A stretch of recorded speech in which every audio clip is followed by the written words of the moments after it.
আসসালামু আলাইকুম। কি অবস্থা সবার, কেমন আছেন সবাই? আশা করি সকলে ভালো আছেন। তো আমি ভালো নাই, কারণ বাসার বাসার মেইন সদস্য যদি অসুস্থ থাকে তাহলে কেউই ভালো থাকে না। আসলে আমার শাশুড়ি মা প্রচুর জ্বর, শরীর ব্যথা। কালকে হঠাৎ করে সে খুব অসুস্থ হয়ে পড়ছে। তো তারপর থেকেই সে এখনও বিছানায় শুয়ে উঠতে পারতেছে না। তো বাসার একজন মানুষ যদি অসুস্থ থাকে, মনে হয় যে পুরা বাসাটাই অচল। ঘরে একদম মন বসে না। তো আজকে সকাল সকালই ব্লগটা শুরু করছিলাম।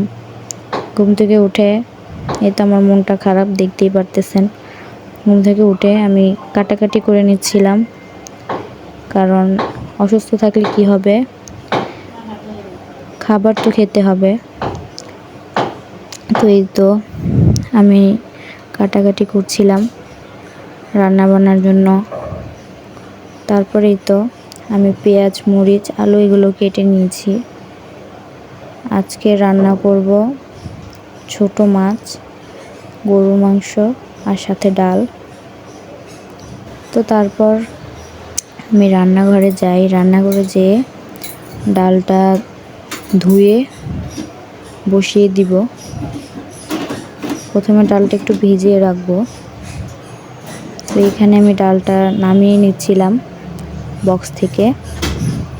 তো তারপর এই তো এখন ডালটা আমি ভিজিয়ে রাখার পর এখন ধুয়ে নিচ্ছি, কারণ ডালে অনেক ময়লা থাকে, বালি থাকে।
দুই দিক দিয়ে ডালটা বসায় দিচ্ছে মা।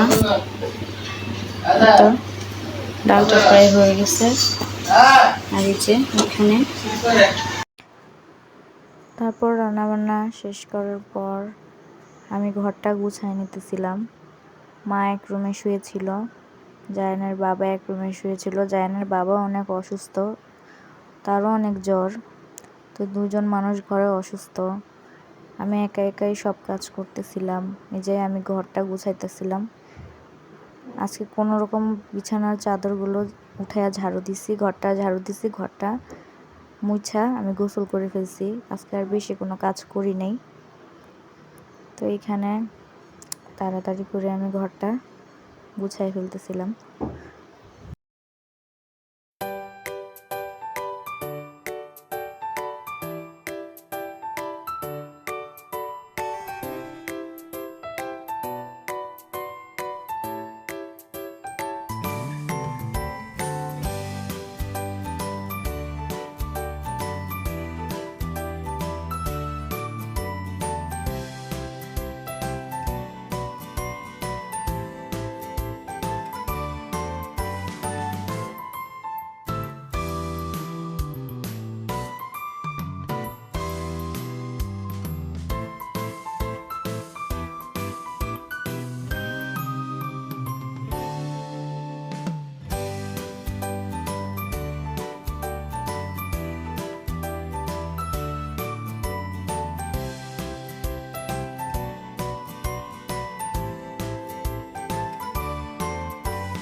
তো একটু আগে আমার শ্বশুর আবার গরুর মাংস নিয়ে আসছে, তো গরুর মাংসটা কেটে ধুয়ে বসায় দিছি। তো কষানো হচ্ছে গরুর মাংসটা, আর এইদিকে ভাতের চাল ভিজিয়ে রাখছি, একটু পরে গরুর মাংসটা হলে ভাতটা বসায় দিব।